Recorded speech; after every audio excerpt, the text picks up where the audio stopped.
Graça e paz, meus irmãos. Primeiramente, quero agradecer a todos por estarem acompanhando este canal.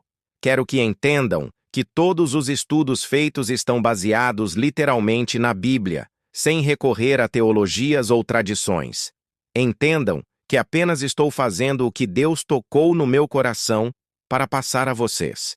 Cada um escolhe o caminho que deve seguir. Apenas exponho o que a Bíblia revela. Sei dos meus limites, pois o convencimento vem através do Espírito Santo de Deus.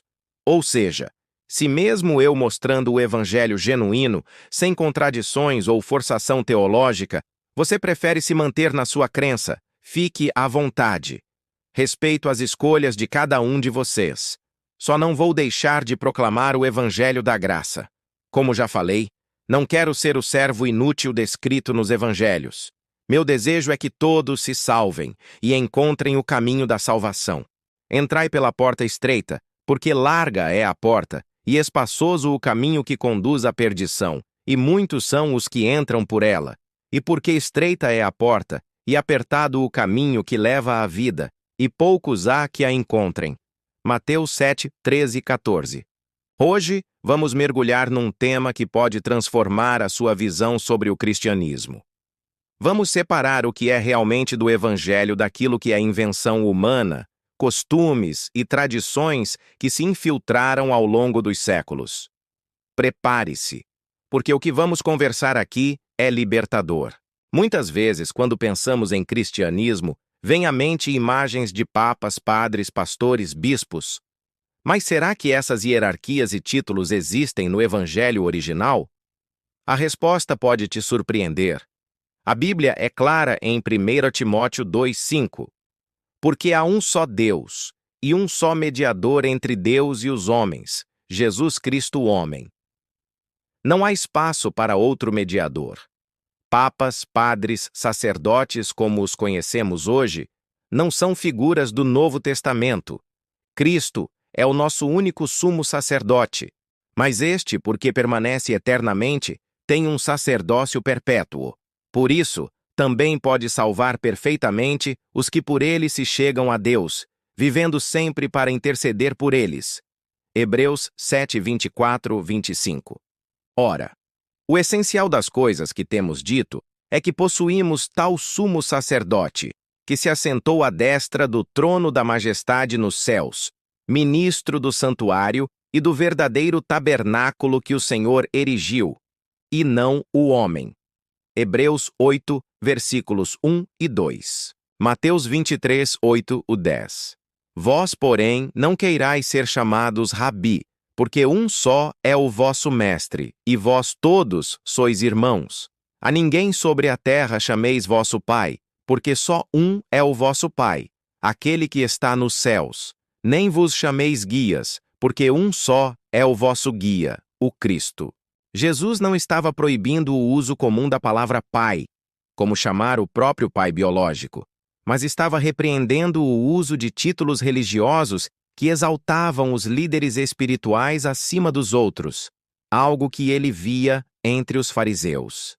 A ideia é que Deus é o verdadeiro pai espiritual de todos, e ninguém deve se colocar como autoridade suprema espiritual no lugar dele ou representando ele.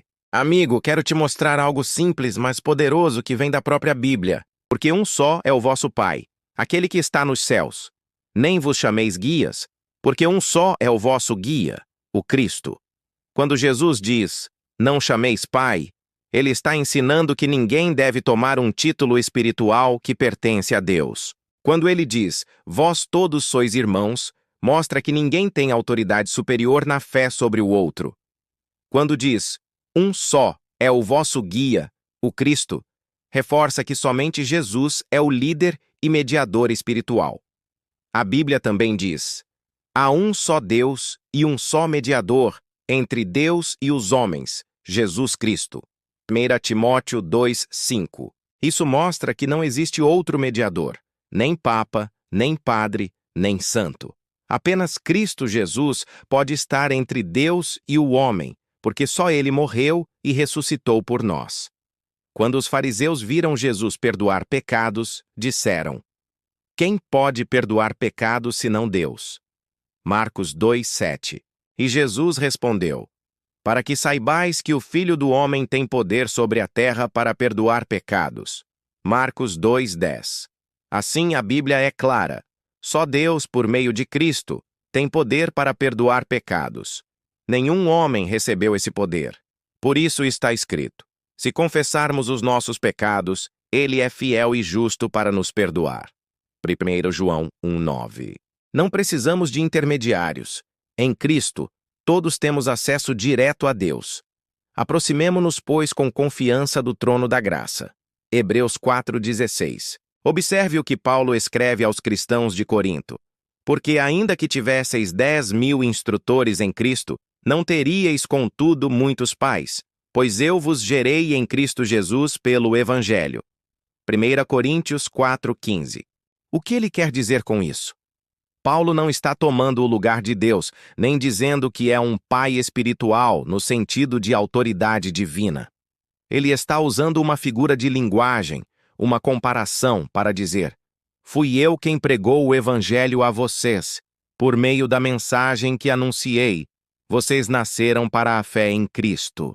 Ou seja, Deus é o Pai verdadeiro. Cristo é o mediador. Paulo foi apenas o mensageiro que levou a palavra que gerou fé no coração deles. Isso fica claro no mesmo versículo. Ele diz: vos gerei em Cristo Jesus pelo Evangelho. Ou seja, Cristo é quem gera, e Paulo apenas anuncia. Paulo nunca se colocou como autoridade sobre a fé dos outros. Em outra carta, Paulo deixa claro o limite do seu papel.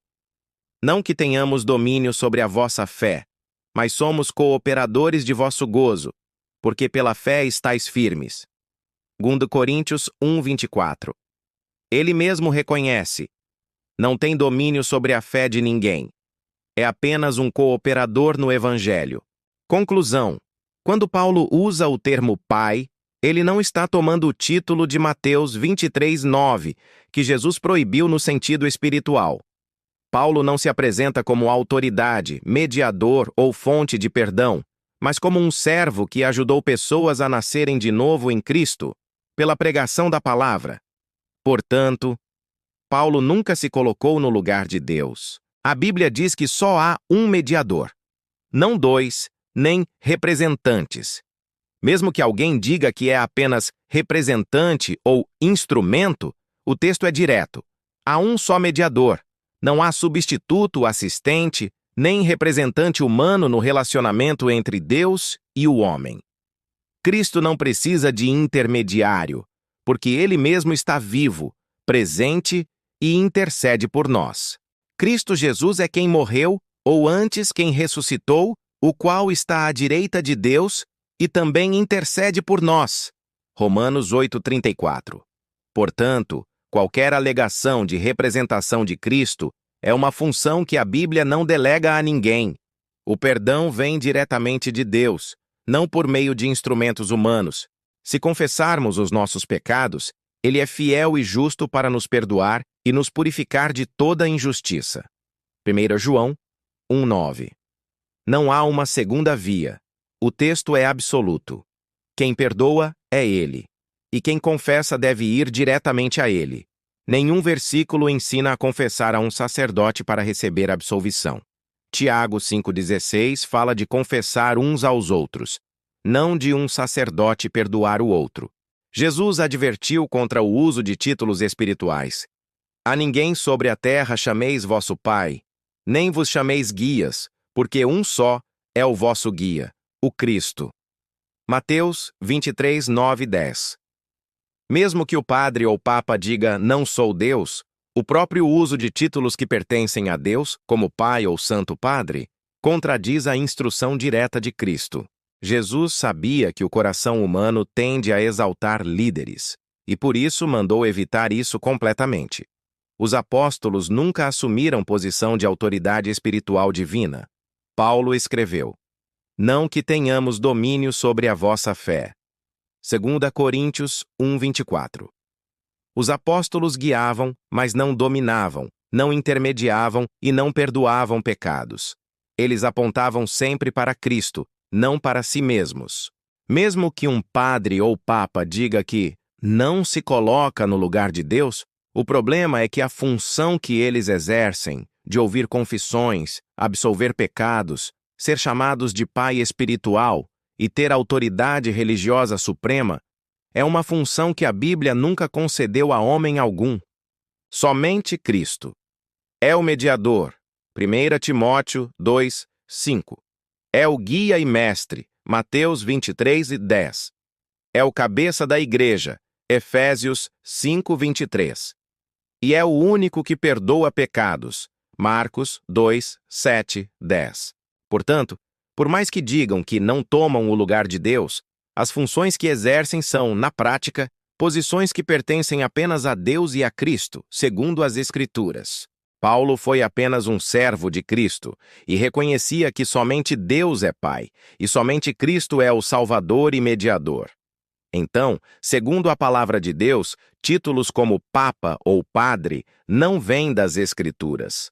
Qualquer outro nome ou título que tome esse lugar não vem de Deus, mas de tradições humanas. Todo aquele que invocar o nome do Senhor será salvo. Romanos 10, 13. Busque diretamente a Cristo. Ele te ouve, te perdoa e te recebe com amor. Nenhum homem pode fazer o que só ele fez na cruz. Bispos e presbíteros existem na Igreja de Deus? Te respondo que sim, existem. Em 1 Timóteo e em 1 Pedro, vemos que bispo significava supervisor e presbítero significava ancião. Eram homens mais maduros na fé, responsáveis por cuidar do rebanho, mas sem pompa, sem domínio, servindo de exemplo. Não era um cargo de poder, mas de serviço humilde. E os pastores e evangelistas?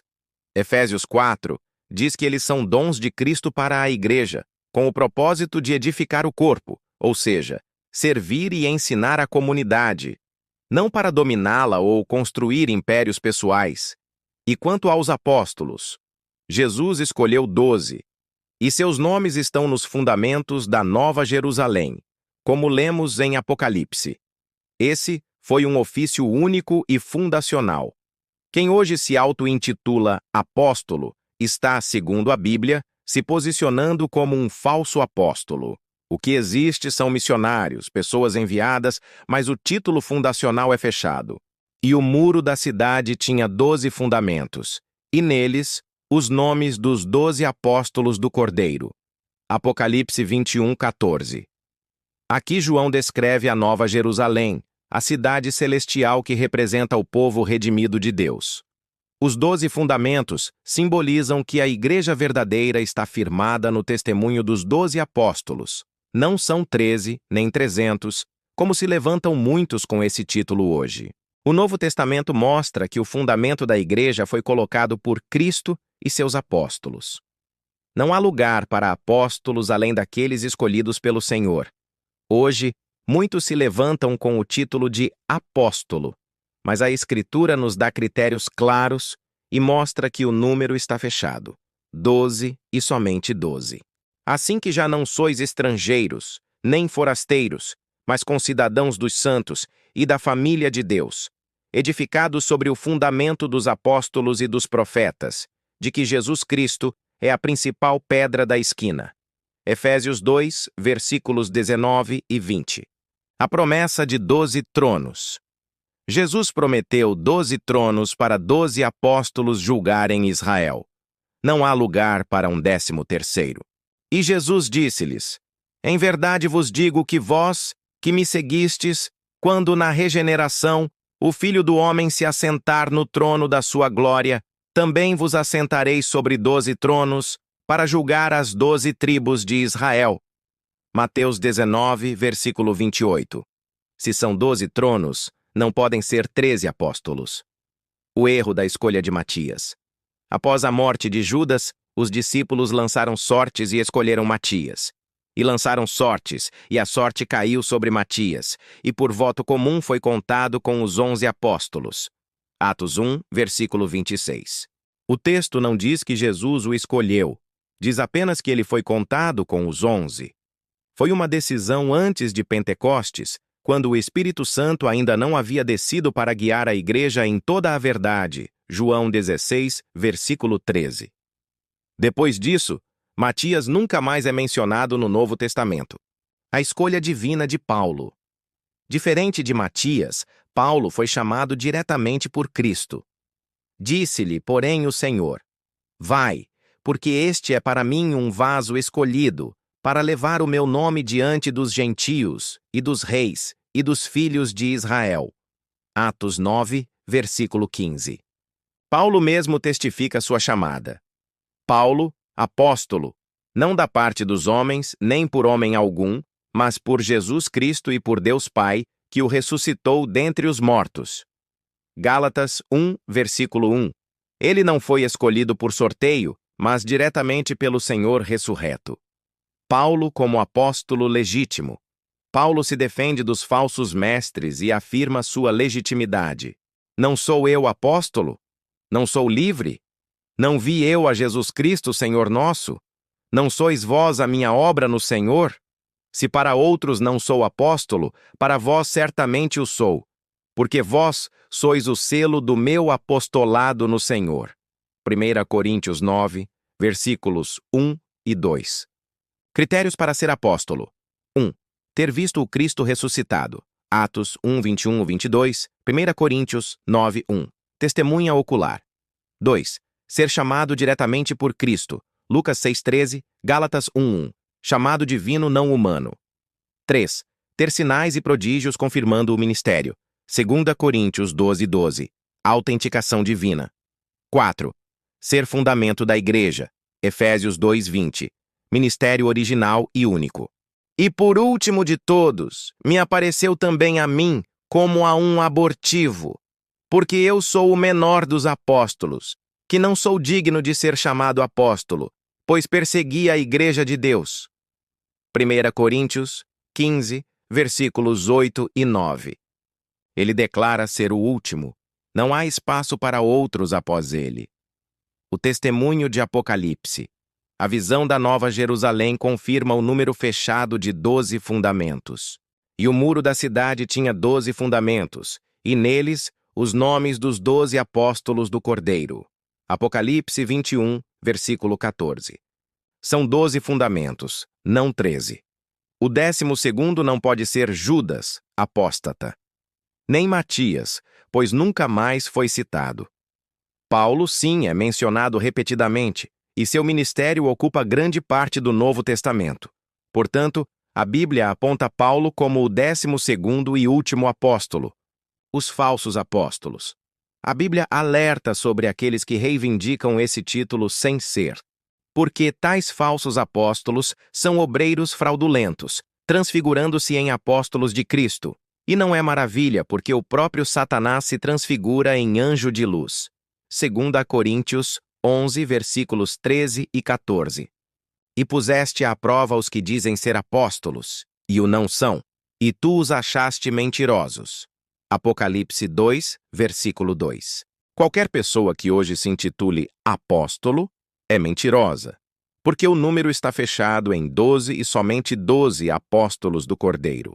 Os falsos mestres continuam enganando o povo, vendendo promessas e distorcendo a palavra para lucro próprio.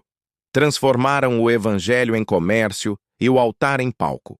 A Bíblia já alertava: movidos por ganância, explorarão vocês com palavras fingidas. 2 Pedro 2,3.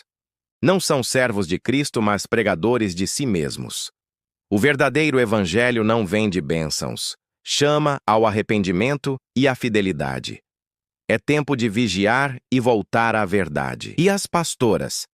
Esse é um ponto sensível, mas precisamos olhar para as Escrituras. Em 1 Timóteo 2 e 1 Coríntios 14, o apóstolo Paulo orienta que a mulher não deve exercer autoridade de ensino doutrinário sobre a assembleia masculina. Isso não significa inferioridade, de forma alguma. As mulheres são essenciais no corpo de Cristo, servindo na diaconia, hospitalidade, evangelização, ser missionária, profetizar e ensinar outras mulheres e crianças. A questão é sobre papéis e funções. A liderança pastoral, que envolve governo e ensino público à congregação, segundo a ordem apostólica, foi designada aos homens. É uma questão de ordem, não de valor. 1 Timóteo 2, 11 e 14. A mulher aprenda em silêncio, com toda a submissão. E não permito que a mulher ensine, nem exerça autoridade de homem. Esteja, porém, em silêncio. Porque primeiro foi formado Adão, depois Eva. E Adão não foi enganado, mas a mulher, sendo enganada, caiu em transgressão. 1 Coríntios 11, 8, 9. Porque o homem não foi feito da mulher, mas a mulher do homem. Porque também o homem não foi criado por causa da mulher, mas a mulher por causa do homem.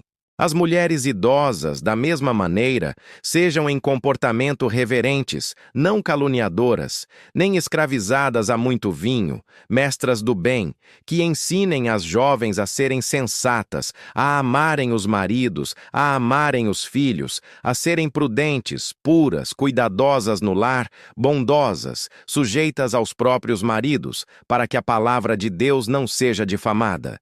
Tito 2, versículos do 3 ao 5. Portanto, o título de pastora, no sentido de exercer autoridade pastoral sobre a congregação, não tem base nas Escrituras, mas surgiu de práticas humanas posteriores. Todo cristão, homem ou mulher, é chamado a anunciar o Evangelho. Porém, o ofício de liderança e governo da Igreja, segundo a ordem apostólica, foi confiado aos homens. Essa é uma questão de função e ordem espiritual e não de valor ou importância diante de Deus. Então, qual é o padrão que devemos seguir? O padrão do Evangelho, aquilo que muitos chamam de igreja primitiva, não era para ser algo primitivo e distante, era para ser o modelo contínuo. A comunhão dos primeiros cristãos, descrita em Atos 2, era baseada na doutrina dos apóstolos, na comunhão, no partir do pão em casa, em amor ágape e nas orações. E como devemos nos congregar hoje seguindo esse modelo? Primeiro, em simplicidade, não em templos suntuosos e cheios de pompa. Segundo, em mutualidade, onde todos participam e edificam uns aos outros, não como uma plateia assistindo a um show. Terceiro, e mais importante, em amor prático. E quarto, com Cristo como o único centro e cabeça, não um líder humano. A Bíblia nos incentiva a não deixarmos de congregar, especialmente à medida que vemos o fim se aproximar. Mas congregar não é ir a um prédio ou pertencer a uma denominação. Congregar é ser parte viva do corpo de Cristo. 1 Coríntios 3 diz: Não sabeis vós que sois o templo de Deus e que o Espírito de Deus habita em vós? Nosso corpo é o templo.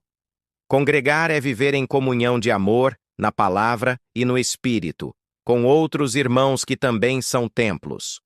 Como se percebe, há um engano tremendo sendo pregado no mundo inteiro. Você saberia me responder quem está por trás de tudo isso? Se não, vou te responder. Satanás. Ele é o arquiteto do engano. Apocalipse 12 o chama de o enganador de todo o mundo. O mundo não está apenas confuso, ele está sob um engano espiritual ativo. Em 2 Coríntios 4, Paulo explica que o Deus deste século cegou o entendimento dos incrédulos, para que eles não vejam a luz do Evangelho. Essa cegueira pode afetar tanto o ateu quanto o religioso sincero que está preso em um sistema falso. Satanás inspira falsas doutrinas. 1 Timóteo 4 fala de espíritos enganadores e doutrinas de demônios. Muitas religiões parecem boas, falam de paz e amor, mas negam a suficiência da cruz. E como negam? Quando reerguem o que Cristo já cumpriu e aboliu na cruz, as ordenanças e mandamentos da lei de Moisés. Ao fazer isso, anulam a graça e ensinam que a salvação depende de obras e não da fé em Cristo. Paulo foi claro: separados estais de Cristo, vós, os que vos justificais pela lei, da graça decaístes. Se a justiça vem pela lei, então Cristo morreu em vão. E o mais chocante é que Satanás e seus ministros se disfarçam. 2 Coríntios 11 nos alerta que o próprio Satanás se transfigura em anjo de luz, e não é de admirar que seus servos se passem por ministros da justiça. É por isso que muitos enganos religiosos parecem tão corretos e atraentes. Eles são uma imitação. Além da religião, ele nos prende através da idolatria moderna, o amor ao dinheiro, à fama, ao poder, ao prazer. Tudo isso é uma forma de nos fazer amar a criatura em vez do Criador. Mas a boa notícia é que o tempo dele está contado. Apocalipse 20 nos garante que o diabo que os enganava será lançado no lago de fogo. Sua derrota é certa. Todo esse sistema de engano, chamado na Bíblia de Grande Babilônia, cairá. Jesus disse: "Não pensem que eu os acusarei diante do Pai. Quem os acusa é Moisés, em quem vocês têm esperança. Se vocês crescem em Moisés, creriam em mim, pois ele escreveu a meu respeito. Mas se não creem no que ele escreveu, como crerão no que eu digo?" João 5:45, 47. Ou seja, os que confiam na lei para se justificar serão julgados pela própria lei que não conseguiram cumprir. Moisés, símbolo da lei, testemunhará contra eles, porque a lei apontava para Cristo. E quem rejeita Cristo, rejeita o cumprimento da própria lei. Romanos 2:12. Todos os que pecaram sem lei também perecerão. E todos os que pecaram sob a lei, pela lei serão julgados. Logo, Moisés julgará os que buscam justiça pela lei. Aquele que confia na lei será julgado por ela e condenado, porque a lei aponta para Cristo. Quem rejeita o Filho, rejeita o cumprimento da própria lei que dizia seguir. Então, a conclusão é um chamado à liberdade. O Evangelho te chama para sair da Babilônia, desses sistemas religiosos criados por homens. É um chamado para reconhecer sua condição, receber a vida que só Cristo ressuscitado oferece e viver como um templo do Espírito Santo. Cristianismo não é religião, não é rito, não é instituição. É vida. É um relacionamento vivo e real com Jesus. Como ele mesmo disse: "E conhecereis a verdade, e a verdade vos libertará." Espero que essa reflexão tenha sido edificante para você. Se fez sentido, deixe seu comentário, curta o vídeo e compartilhe com alguém que precisa ouvir essa mensagem. E não se esqueça de se inscrever no canal para não perder os próximos estudos. Muito obrigado pela sua atenção e que a paz de Cristo esteja com você.